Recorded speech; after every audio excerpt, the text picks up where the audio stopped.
भगवान बनना है, भगवान के बाजू में बैठना, भगवान बनने की कला को आत्मसात करना, भगवान बनने की हैसियत को अपने अंदर लेके आना है। बंगलाचरण अपना कि तीर्थंकर बनना है तो अनंत भगवंत के गुणों के प्रति अनुराग हो, तीर्थंकर बनना है तो अनंत भगवंतों के गुणों का स्मरण हो, तीर्थंकर बनना है तो अनंत भगवंत के गुणों का चिंतन हो, तीर्थंकर बनना है तो अनंत भगवंतों के गुणों का पाने का प्रयत्न हो, तीर्थंकर बनना है तो अनंत भगवंतों के गुणों के नाम क्या जपने का जुनून हो, तीर्थंकर बनना है तो अरहंत भगवंतों के दर्शन की भूख हो, और तीर्थंकर बनना है तो अनंत भगवंतों की गाते बजाते भक्ति हो, और तीर्थंकर बनना है तो अनंत भगवंत की भावपूर्वक अर्चना हो। और आप लोगों से बात मैंने करी थी गुणों के चिंतन पे, और कल 14 भगवान के वो अतिशय आप लोगों के बीच में मैंने रखे थे कि किस प्रकार के वो 14 थे।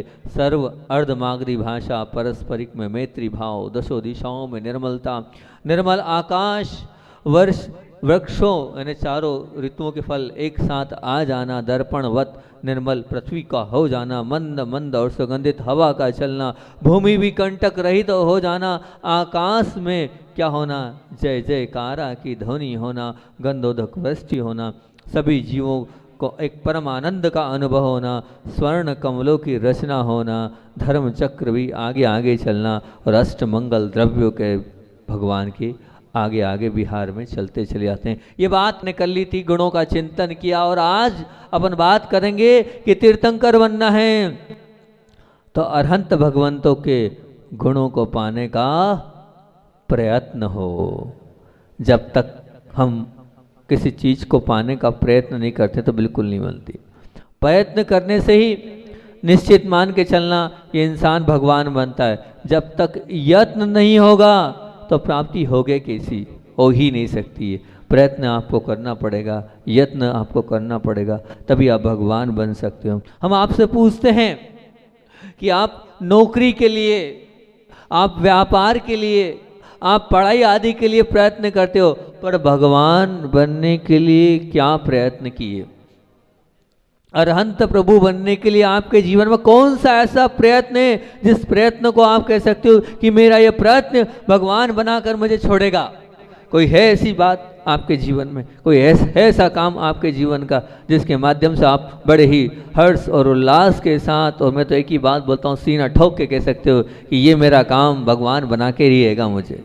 वो चीज़ होनी चाहिए आपके जीवन में कि हाँ, मैं इतना अच्छा ये कार्य कर रहा हूँ और इस कार्य के माध्यम से मैं निश्चित भगवान बन जाऊँगा। भगवान बनने की वो हैसियत, वो भगवान बनने की कला, वो भगवान बनने की अंदर से कुव्वत अपने अंदर ले आऊँगा। क्या प्रयत्न किया आपने अपने जीवन में भगवान बनने का? ये मेरा प्रश्न है।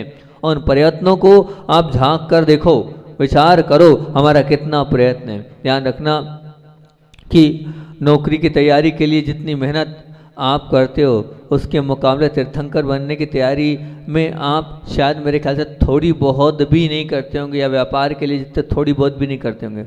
कुछ करते हो नहीं करते हो, आपको तो वो लक्ष्य दिखता है, लेकिन भगवान बनने का लक्ष्य आपको नहीं दिखता।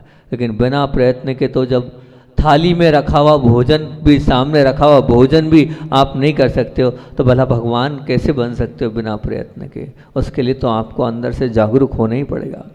अरहंत भगवान का वह स्वरूप देखकर, उनको जानकर, उनको मानकर, फिर भी जीवन में क्या पुरुषार्थ हमने किया? उनको जान रहे हैं हम, उनको मान भी रहे हैं हम, लेकिन हमारा भगवान बनने के प्रति क्या पुरुषार्थ है? इस पर बार बार अपने आप से पूछो। हम प्रयत्न तो तभी होता है जब अंदर से भूख हो, जब अंदर से पाने की इच्छा हो, जब अंदर से बन जाने की प्यास हो। वो भूख है भगवान बनने की, वो प्यास है आपके अंदर? बताओ तो सही। वो अगर भूख होगी, वो अगर प्यास होगी, तो निश्चित रूप से आप बन जाओगे। अब वो भूख और प्यास ही नहीं है आपके अंदर, वो अंदर से इच्छा ही नहीं है, तो कहाँ से भगवान बन पाओगे? नहीं बन पाओगे, भगवान नहीं हो सकता भैया, ध्यान रखना। आज तक भी जो भगवान बने हैं और आगे भी जो भगवान बनने वाले हैं, वो स्वयं ही नहीं बने कि स्वयं बन जाएंगे, काल लब्धि आएगी और काल लब्धि आने के बाद सब अपने आप होता चला जाएगा। नहीं भैया, ये धारणा गलत है कि काल लब्धि आएगी जब होगा। नहीं, देखो हमारे बीच में माँ बैठी हुई है, दीक्षा लेने दीक्षार्थी है, आप लोगों को अभी हाल जो है प्रवचन के बाद उनका सम्मान भी करना चाहिए, सम्मान का जो समाज वाले हैं, और भी अन्य जो भी क्रियाएं होती हैं उन सब क्रियाओं करो। आप लोगों के बीच में बैठे वो भगवान बनने का प्रयत्न कर रहे हैं, तभी तो वो आर्य का दीक्षा लेने के लिए यहाँ बैठे हैं, और अभी उनकी इंदौर में दीक्षा होने वाली है। प्रयत्न करना होगा तब तो भगवान बन पाओगे, प्रयत्न नहीं करोगे घर में बैठे बैठे कुछ नहीं होने वाला कि काल लब्धि आएगी और काल लब्धि आएगी तो हमारा सब हो जाएगा। नहीं, बिल्कुल नहीं, काल लब्धि आती नहीं है, काल लब्धि को लाना पड़ता है, अपने भावों के माध्यम से, पुरुषार्थ के माध्यम से लाना पड़ता है, तब कहीं आप भगवान बन पाओगे। प्रयत्न की अग्नि में अपने आप को पकाओगे तभी वो स्वरूप सामने प्रकट आएगा, झलकेगा, दिखेगा। बस मैं तो बार बार, मेरा तो एक ही बार बार आपसे प्रश्न है कि जमाने की हर वस्तु पदार्थ के लिए आपने खूब भागदौड़ करी है, पर भगवान बनने की भागदौड़ में आप कहाँ हो? भगवान बनने की भागदौड़ में आप किस ओर हो? ये मेरा प्रश्न है। उस भागदौड़ में आपने क्या किया? बस वो आप अपने आप से पूछोगे तो आपको लगने लगेगा कि मैंने सब ओर के प्रयत्न किए, सब ओर के प्रयास किए, सब ओर दौड़ रहा हूँ, लेकिन शायद अभी भगवान बनने की दौड़ में मैं अभी आगे नहीं आ पाया हूँ। मैं भगवान बनने के इन प्रयत्नों में ये 16 भावनाओं का चिंतन अपना चल रहा है। इन 16 भावनाओं को रोज आपके बीच में रखता चला जा रहा हूँ, और ये अरहंत भगवान के गुणों को पाने का प्रयत्न है। अभी तो उन गुणों का चिंतन किया था, जो गुण कल तक आपको मैंने बताए थे, 34 अतिशय भगवान के बताए थे, 10 जन्म के और 10 केवल ज्ञान के और 14 देवकृत। ये 34 उनके गुणों का मैंने चिंतन करने को बोला था, लेकिन चिंतन में क्या करना है, उनको पाने का भी तो प्रयत्न होना चाहिए कि मुझे वैसे ही बनना है, वो सब कुछ मेरे जीवन में उतर जाए, वो सब कुछ मेरे जीवन में आ जाए। वो तभी आ पाएगा जब अंदर से लालसा हो, अंदर से भावना हो, अंदर से जागरूकता हो, अंदर से उस चीज के लिए हम स्वयं की अंदर रुचि रखें। जब तक अंदर से रुचि नहीं होगी तब तक कोई कार्य नहीं होता। ध्यान रखना, हमारी रुचि है तभी उस कार्य को कर पाते हैं। हमने दीक्षा लेने का मन बनाया तो दीक्षा ले पाए, नहीं तो ले पाते क्या? अब उसी प्रकार से आप भी जब भगवान बनने की रुचि रखोगे और प्रयास करोगे तभी तो भगवान बन पाओगे। बिना प्रयास के भगवान तो बना नहीं जा सकता है, ना बन सकते हो, ना बनने की कोई भी इस प्रकार की कोई ऐसा है कि सहज रूप से बन पाएगा। बस मेरा इस विषय को लेके इतना ही प्रश्न है, और इसका जवाब आप अपने आप से पूछ लेना, मैंने अपने जीवन में भगवान बनने के लिए कौन से प्रयत्न किए? मैंने भगवान बनने के लिए कौन सा प्रयास किया? मैंने भगवान बनने के लिए अपने जीवन में कौन से कदम आगे बढ़ाए? मैंने भगवान बनने के लिए कौन सी ऐसी जीवन की हम ऐसा कुछ नियम, ऐसा कोई तप, ऐसी कोई आराधना, ऐसी कोई भक्ति कुछ करी कि नहीं करी? शायद आप अपने आप से पूछोगे तो उसका उत्तर जरूर मिलेगा। मैं चाहता हूँ आप इस उत्तर से अपने आप को रूबरू करो, तो फिर अपने आप आगे प्रयत्न की ओर बढ़ते चले जाओगे कि नहीं, मुझे कुछ ना कुछ ऐसा करना है जिससे मुझे भगवान बनने के मार्ग पर आगे बढ़ना है। अनंत भगवानों के गुणों का चिंतन नहीं करना है, गुणों को पाने का प्रयास भी निश्चित रूप से हमें करना है। अगली बात हमारी है कि तीर्थंकर बनना है, तो कहते हैं अरहंत भगवंतों के नाम के जपने का जुनून हो। जब तक उन भगवंतों के नाम जपने का जुनून नहीं होगा तब तक आप उनके जैसे नहीं बन पाओगे। जिससे आपका लगाव होता है उसका बार बार नाम आप लेते रहते हो, पसंद करते हो, बताओ सही है गलत? जिससे आपको थोड़ा बहुत भी अटैचमेंट होता है तो उसका नाम बार बार मुख से निकलता ही निकलता है, निश्चित रूप से बार बार दिन भर में आपको होता है। जब हम संघ में थे तो आचार्य श्री जी बार बार दुर्लभ करते थे, तो बहुत सारे महाराज बोलते थे कि ऐसा क्या कर रखा है तुमने, कौन सा ऐसा सम्मोहन कर रखा है? हमने कहा कोई सम्मोहन और कोई नहीं है, कुछ भक्ति नहीं है। आप अगर सेवा करोगे, अर्चा करोगे, भक्ति करोगे, अंदर से लगाव होगा, तो जिससे लगाव होता है, आप अगर आपका अट्रैक्शन किसी के प्रति होगा तो निश्चित रूप से उनका अट्रैक्शन भी आपके प्रति होगा ही होगा। आपका समर्पण सामने वाले के लिए होगा तो उनका समर्पण भी आपके लिए निश्चित होगा। जब आपको जो बहुत अच्छे लगते हैं तो उनका नाम आप बार बार लेते हो, तो भगवान अच्छे लगते हैं तो भगवान का नाम बार बार क्यों नहीं?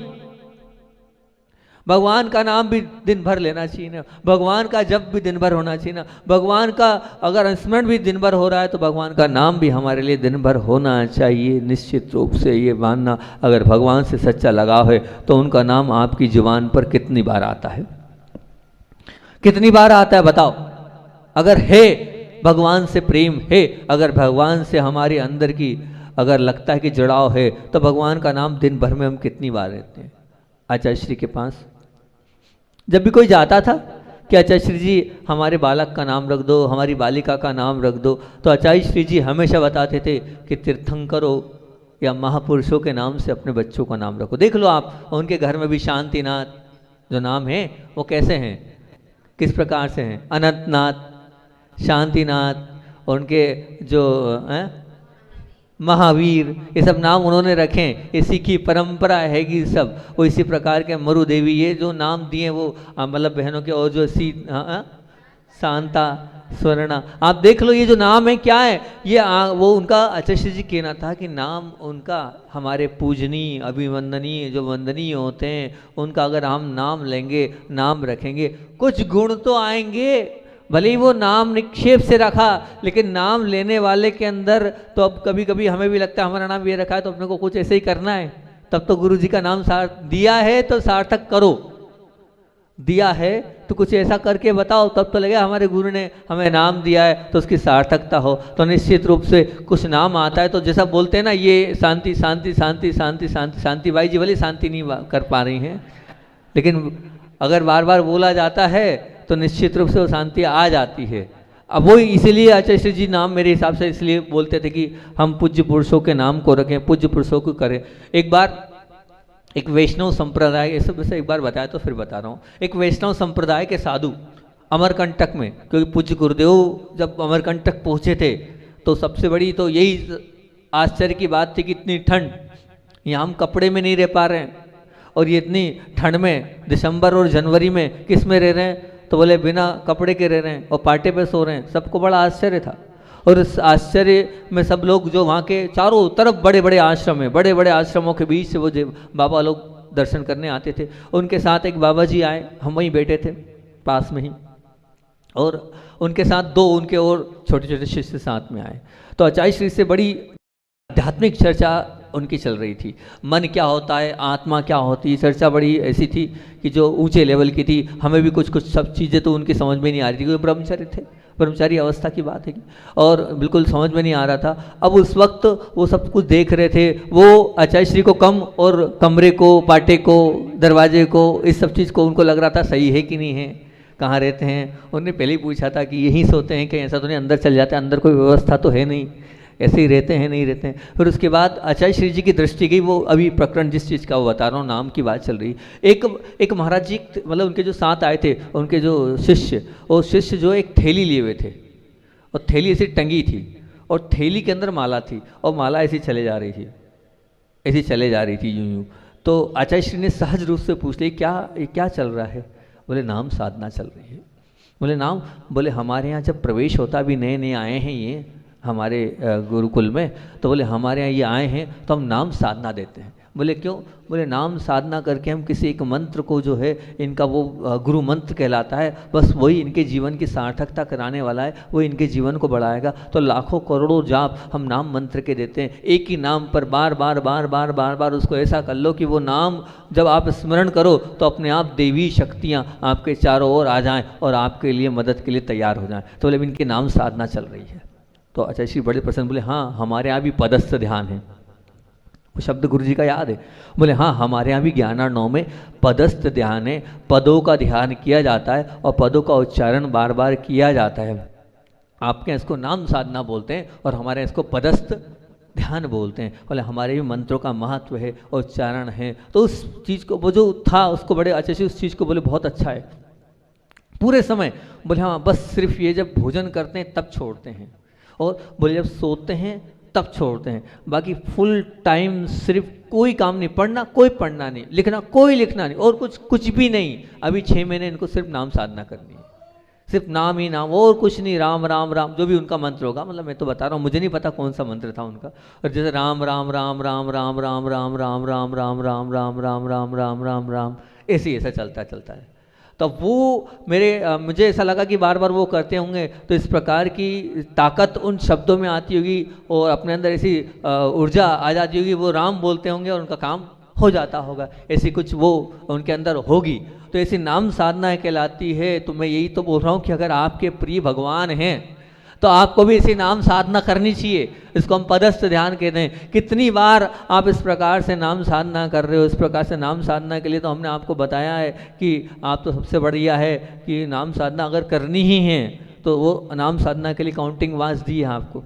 कुछ नहीं हो तो आप तो जितना मंत्र का जाप करोगे आपकी पावर बढ़ेगी, आपकी ऊर्जा बढ़ेगी, आपकी शक्ति अनंत गुना बढ़ती चले जाएगी। वो नाम साधना ही लो जो नमोकार मंत्र का बार बार बार बार अनुष्ठान, बार बार उठते बैठते खाते पीते जहाँ चाहे वहाँ खट खट बटन दबाते चलो, 1 करोड़ जाप कर लो। तब मुझे लगा कि नाम साधना में इन्होंने बोला सब कुछ मिल जाता है, अगर 1 करोड़ बार जाप कर लिया तो क्या बताया है वहाँ पर पुराण ग्रंथों में इसका, 1 करोड़ बार जो नमोकार मंत्र को पढ़ लेता है उसको क्या होता है, बोलो ना।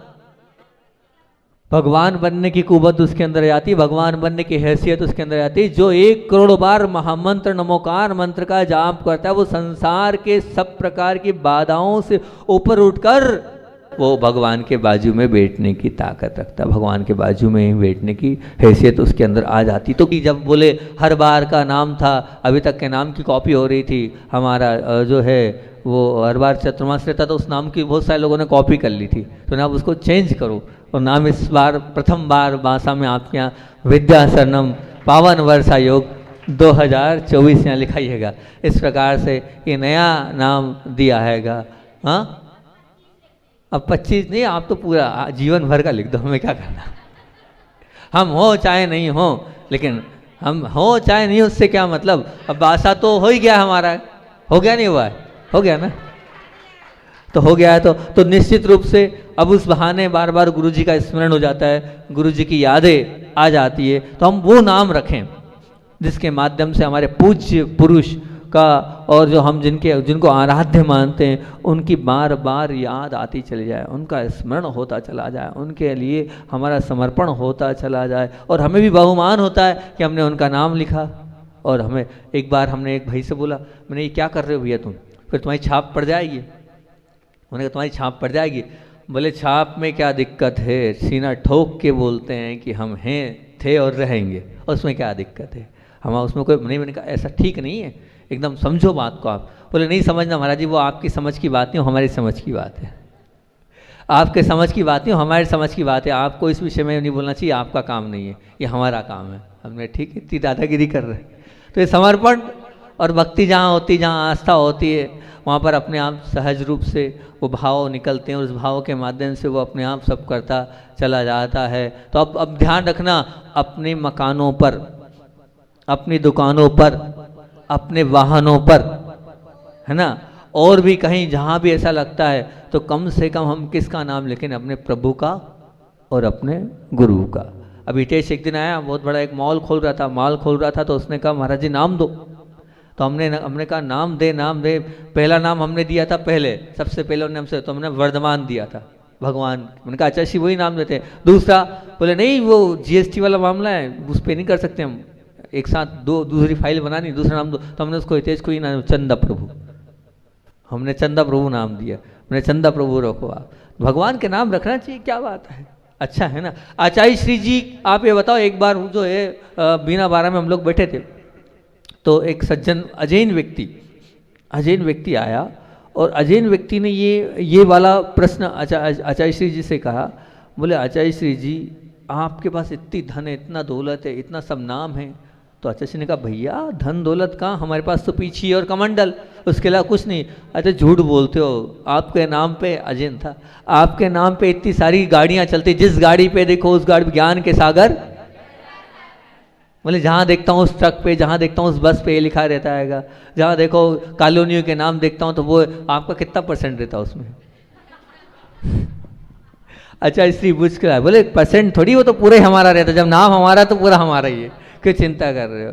तो ये है, श्रद्धा होती, आस्था होती। तो हम भी आपसे यही कहेंगे कि अरहंत भगवंतों के नाम के जपने का जुनून होना चाहिए। अगर लगता है जुनून है तो यहाँ जितने लोग बैठे हैं वो लोग इतना कर सकते हैं तो बहुत अच्छी बात है। आज ये ना अरहंत भगवान की सार्थकता हो जाएगी कि हम अपने जीवन में 1 करोड़ बार महामंत्र नमोकार का अनुष्ठान करेंगे, जाप करेंगे, मरते मरते करेंगे, लेकिन करेंगे चाहे जो जाए। और चिंता नहीं करना, आप ये मत मानना नहीं हुआ तो अरे विकल्प नहीं करो, हो जाएगा, हो जाएगा। किया सब लोगों के नियम है, नहीं है? 1 2 बाकी लोग नियम ले लो। कितने? 1 करोड़ बार नमोकार मंत्र का हमें क्या करना है? नाम जपना है, जपते चले जाना है, जपते चले जाना है। और काउंटिंग वाच चिंता नहीं करना, हितेश ने और भिजवा दिए।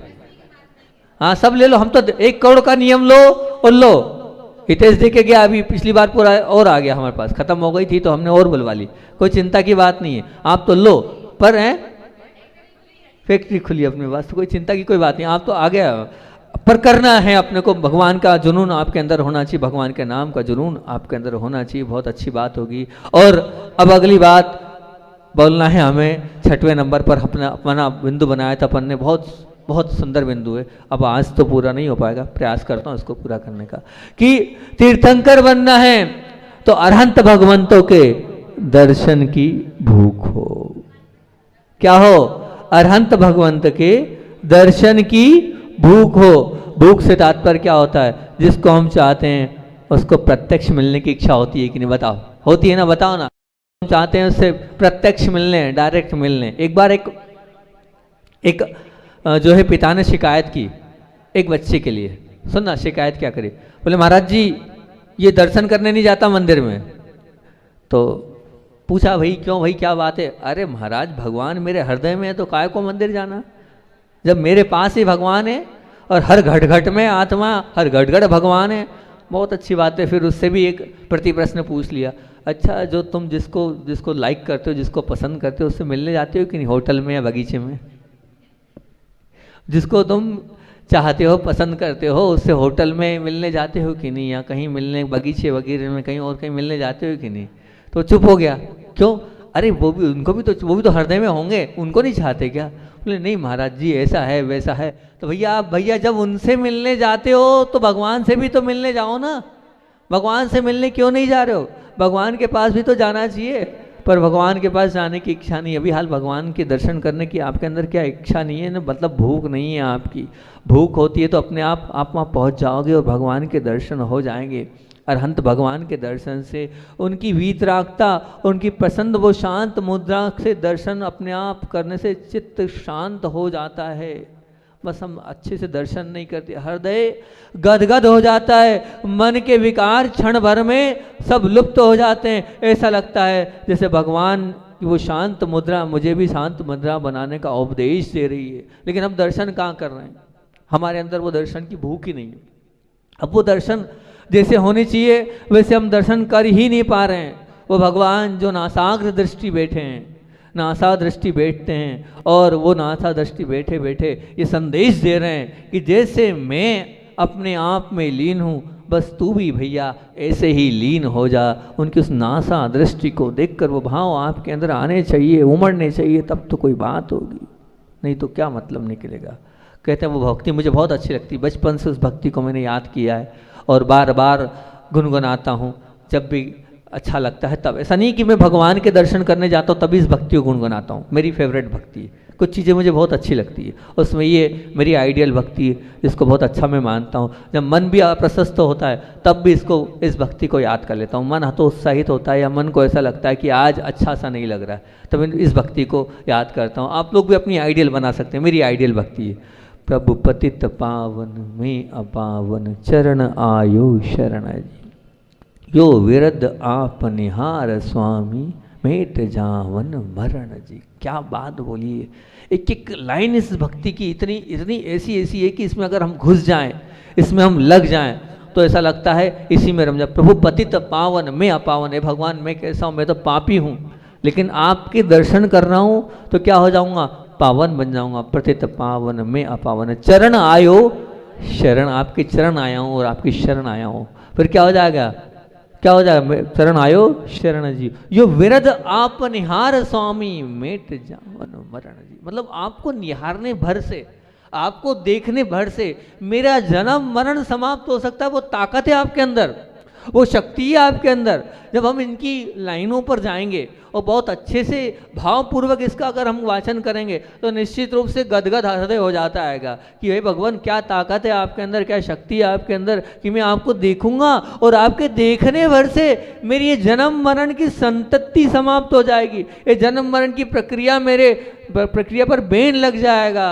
क्या ताकत है वास्तविकता में। बहुत अच्छी ये लाइन है, वो भी बहुत अच्छी लगती है। धन घड़ी धन दिवस यो ही, धन जन्म मेरो भयो, अब भाग मेरो उदय आयो, दरस प्रभु जी को लख लायो। ये घड़ी धन्य है, ये दिवस धन्य है, ये मेरा क्या जन्म धन्य हो गया है और मैं तो मेरा भाग्य का उदय आ गया है।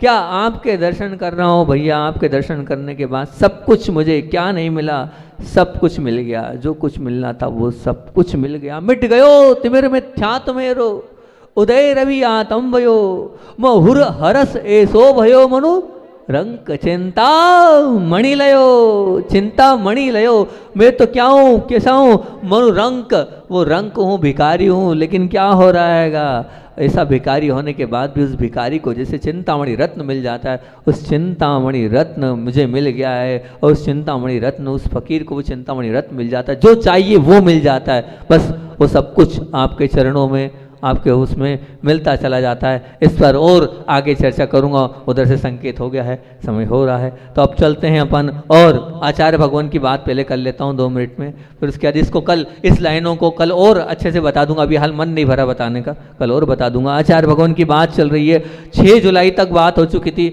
अब आज 7 जुलाई की बात कर रहा हूँ। 7 जुलाई शनिवार के दिन आचार्य श्री भक्ति के बाद मन बनाया, अभी हमें, हाँ नहीं आज भी शनिवार है, ठीक कोई ठीक है।